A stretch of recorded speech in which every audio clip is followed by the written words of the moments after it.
ఒకరోజు బ్యాప్టిస్ట్ చర్చిలో వెళ్ళి నేను ఉపవాసం ఉండి ప్రార్థన చేస్తున్నాను. దేనికోసం? అప్పుడు క్యాట్ ఎగ్జామ్ ప్రిపేర్ అవుతున్నాను. క్యాట్ ఎగ్జామ్ దేనికి రాస్తారు చెప్పండి? క్యాట్ అంటే పిల్లి కదన్నా అన్నారు పొరపాటున. క్యాట్ ఎగ్జామ్ దేనికి రాస్తారంటే ఎంబీఏ కోసం రాస్తారు. ఎంబీఏ లాంటి చదువులు చదవాలి అంటే క్యాట్ ఎగ్జామ్ రాయాలి. Cat GRE. క్యాట్ ఎగ్జామ్ కోసం ప్రిపేర్ అవుతున్నాను. ప్రిపేర్ అవుతూ ఉంటే వెళ్ళి ఒకరోజు ప్రార్థన చేస్తుంటే ప్రభు నాకు ఒక దర్శనం ఇచ్చాడు. కళ్ళు తెరుచుకుని ప్రార్థన చేస్తాను, కళ్ళు మూసుకొని నిద్రపోవట్లేదు. అనేకమైన జనాలు నెత్తి మీద టోపీలు పెట్టుకుని తెల్లటి వస్త్రాలు వేసుకుని ప్రభు అయిన యేసు క్రీస్తులోనికి పరిగెట్టుకుంటూ రావడం నేను చూశాను. నా దర్శనంలో చూశాను. ప్రభు అన్నాడు, నువ్వు ఇందోర్ అనే పట్టణానికి వెళ్ళాలి అన్నాడు. ఇందోరా? ఏంటిది? నేను ఎప్పుడు ఇంగ్లా ఆ ఊరు ఎక్కడ ఉంటుందో నాకు తెలియదు. మ్యాప్లో ఎతికా, ఇందోర్ అనేది మధ్యప్రదేశ్లో ఉందని తెలిసింది. వెళ్ళిపోయా రాత్రికి రాత్రి. ఒక బ్యాగ్ తీసుకుని దాంట్లో 2 సొక్కాలు 2 ప్యాంట్లు వేసుకుని వెళ్ళిపోయా.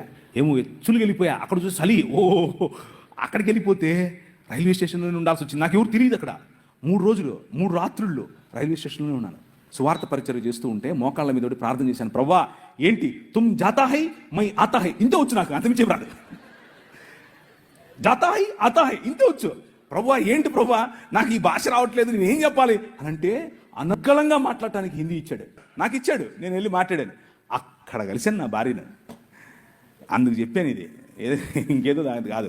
అక్కడ నేను పనిచేసేటటువంటి అంటే నేను ఏ సంఘంలో అయితే వెళ్ళానో ఆ సంఘం పాస్టర్ గారు అమ్మ లడ్డులాగా దొరికాడు అనుకున్నాడు ఏమో తెలియదు, కానీ వాళ్ళ కూతురునిచ్చి పెళ్లి చేశాడు. ఆయనకు నేను లడ్డుగా దొరికానో లేదో తెలియదు, కానీ నాకు మాత్రం నా భార్య లడ్డుగానే దొరికింది.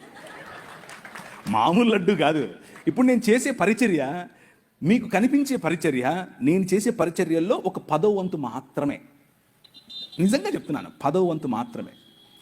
చర్చ్ ప్లాంటింగ్ కానివ్వండి, రోడ్డు మీద పడుండే వాళ్ళని తీసుకొచ్చుకోవడం కానివ్వండి, పిల్లలను పెంచడం కానివ్వండి, డిసైపుల్షిప్ ట్రైనింగ్ కానివ్వండి, బైబిల్ కాలేజెస్ కానివ్వండి, బిజినెస్ యాడ్మిషన్ అనే పరిచర్య కానివ్వండి, వ్యాపారాలు స్థాపించే పరిచర్య కానివ్వండి, పొలిటీషియన్స్గా ప్రజలను రిలీజ్ చేసే పరిచర్య కానివ్వండి, ఇలాంటి పరిచర్యలు అనేకమైన పరిచర్యల్లో నా భార్య నా ముందు నాకు వెనక్కుండి నడిపిస్తాయి. మామూలు కాదు. నేను తల, కానీ ఆమె మెడ. ఆమె ఊగినట్టే మనం ఊగాలి, ఏం ఆప్షన్ లేదు. ఫోన్ చేసింది, ఎప్పుడొస్తున్నా? మీరేమో 2 గంటల వరకు చెప్పాలంటారా? అంత కుదరదు. అక్కడ హైకమాండ్ స్విచ్ చేసింది, వెళ్ళిపోవాల్సిందే, వేరే ఆప్షన్ లేదు.